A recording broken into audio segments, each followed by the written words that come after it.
կարող են խնդիր առաջացնել, թե չէ, եւ այլն եւ այդպես շա։ Շնորհակալություն, հաջորդ հարցը Օրագիր Նյուս։ Կին Գալստյան, Պարոն Փաշինյան, ասում եք, որ եթե սահմանադրական մեծամասնություն չստանաք, սեպտեմբերին աղետաբեր պատերազմ կլինի, ձեր գլխավոր մրցակից Սամվել Կարապետյանն էլ պնդում է, որ ձեր ընտրվելու դեպքում տնտեսական պատերազմ է լինելու։ Որքանով է նորմալ, որ իշխանության հավակնող երկու առանցքային ուժերը հանրությանը պատերազմով են սպառնում, եւ հաջորդ հարցս տեսակետ կա, որ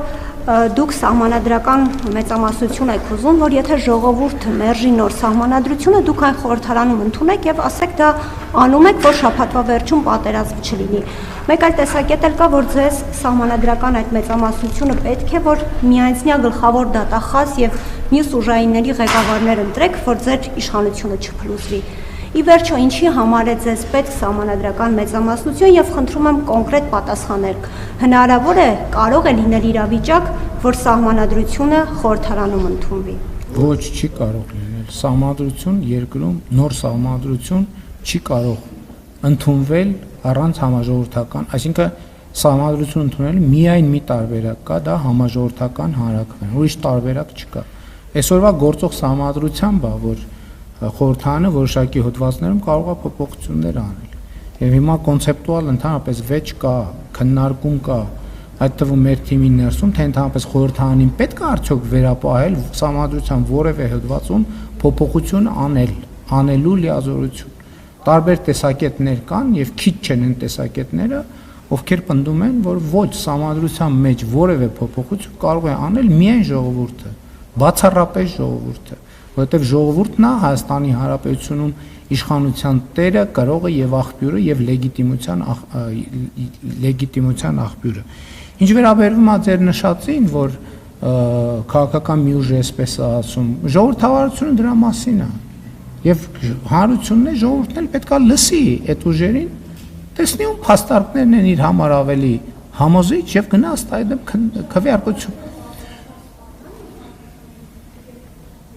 Դուք ավարտեք ձեր հարցը, ես կպատասխանեմ։ Համոզված եք։ Երբ որ ավարտեք, ես կպատասխանեմ։ Համոզված եք։ Շնորհակալություն։ Եվ հենց խնդիրը դրա մեջ է, որ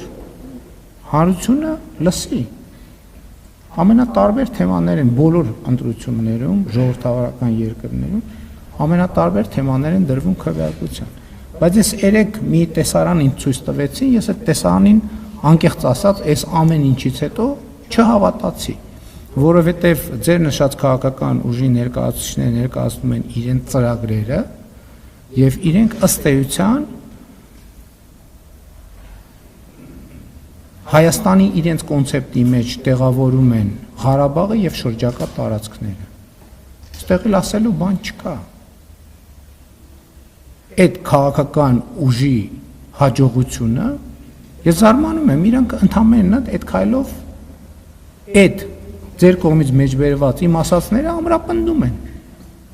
Այսինքն դա այնքան ակնհայտ բան է, որտեղ մեծ բանավեճի խնդիր էլ չեմ տեսնում։ Եթե մյուս քաղաքական ուժը ասում է Հայաստանը չպետք է